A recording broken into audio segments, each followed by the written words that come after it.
ನಮಸ್ಕಾರ ಎಲ್ಲರಿಗೂ. ಬೆಳಗ್ಗೆನೇ ಇವತ್ತು ಎಂದಿನಂತೆ ಮಾಮೂಲಿ ನಮ್ಮ ಹುಡುಗನ ಸ್ಕೂಲ್ಗೆ ಬಿಟ್ಟು ಅಷ್ಟೊತ್ತು ನಮ್ಮ ಮಿಸ್ಸಸ್ ಅಡುಗೆ ಮನೆಯೆಲ್ಲ ಕ್ಲೀನ್ ಮಾಡ್ತಾಯಿದ್ಲು. ಇನ್ನೇನು ಹಬ್ಬ ಬಂತಲ್ಲ ಅಂತ ಅಷ್ಟೊತ್ತಿಗೆ ನಮ್ಮ ತಾಯಿ ಹತ್ರ ಅವ್ರದ್ದು ಅಕೌಂಟ್ದು ಎಂಟ್ರಿ ಮಾಡಿಸ್ಬೇಕಾಯ್ತು, ಪಾಸ್ಬುಕ್ಕು. ಅವ್ರ ಹತ್ರ ಒಂಚೂರು ಪಾಕೆಟ್ ಮನಿ ಇಸ್ಕೊಂಡು ನಮ್ಮ ವಾಹನ ತೊಗೊಂಡು ಹಂಗೆ ಸುಂಕದಕಟ್ಟೆಗೆ ಹೋಗ್ತಾ ಇದ್ದಂಗೆ ಸೋಲಾಪುರದ ಅಮ್ಮನ ದೇವಸ್ಥಾನ ಸಿಕ್ತು. ಅಲ್ಲೊಂದು ಕೈ ಮುಗಿದ್ಬಿಟ್ಟು ಹಂಗೆ ಸುಂಕದಕಟ್ಟೆಯಲ್ಲಿ ಆಗಲೇ ಈಗ ಹೂವಿದ್ದು ಬಿಡಿ ಹೂದ ಮಾರ್ಕೆಟು. ಹಬ್ಬ ಏನು ಜನ ಅಂದರೆ ಜನ, ಫುಲ್ಲು ಜಾತ್ರೆ.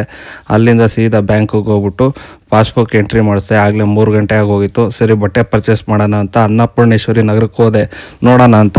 ಅಷ್ಟೊತ್ತಿಗಾಗಲೇ 3 ಗಂಟೆ ಹೊಟ್ಟೆ ಹಸಿತಾಯಿತು. ಸರಿ ಅಂದ್ಬಿಟ್ಟು ಅಲ್ಲೇ ಕಾಫಿ ಕಟ್ಟೆಯಲ್ಲಿ ಕ್ಲೀನಾಗಿತ್ತು ಹೋಟ್ಲು. ಸರಿ ಒಂದು ಮಸಾಲೆ ದೋಸೆ ತೊಗೊಂಡು ಅದನ್ನು ತಿಂದ್ಕೊಂಡು ಅಲ್ಲಿಂದ ಒಂದು ಬಿಸಿ ಬಿಸಿ ಕಾಫಿ, ಸ್ಟ್ರಾಂಗ್ ಆಗಿರೋ ಕಾಫಿ. ಪ್ರೈಸ್ ಎಲ್ಲ ಕಡಿಮೆ, ತುಂಬ ಕಡಿಮೆ ಐತೆ, ಚೆನ್ನಾಗೈತೆ. ಸರಿ ಅಲ್ಲಿಂದ ಬಟ್ಟೆ ತೊಗೊಳ್ಳೋಣ ಅಂತ ಅದೆಲ್ಲ ನೋಡಿದೆ, ಯಾಕೋ ಸೆಟ್ ಆಗಲಿಲ್ಲ.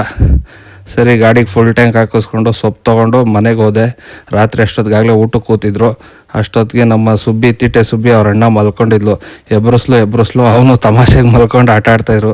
ಇವ್ರ ಮಕ್ಕಳು ಚಂದ ಮನೇಲಿ ಆಟಾಡೋದೆ. ಸರಿ ಆಮೇಲೆ ನಾವಿಬ್ಬರು ಪಾರ್ಟ್ನರ್ ಕೂತ್ಕೊಂಡು ಅವಳಿಗೂ ಒಂಚೂರು ಸೊಪ್ಪು ತಿನ್ನಿಸ್ಕೊಂಡು ಇವತ್ತಿಗೆ ಹೇಳವ ಎಲ್ಲರಿಗೂ ಟಾಟಾ ಬಾಯ್ ಅಂದೆ. ಸರಿ ಹೇಳ್ದು, ಯಾಕಂದ್ರೆ ನಮ್ಮ ಪಾರ್ಟ್ನರ್ ಸಾಯಂಕಾಲ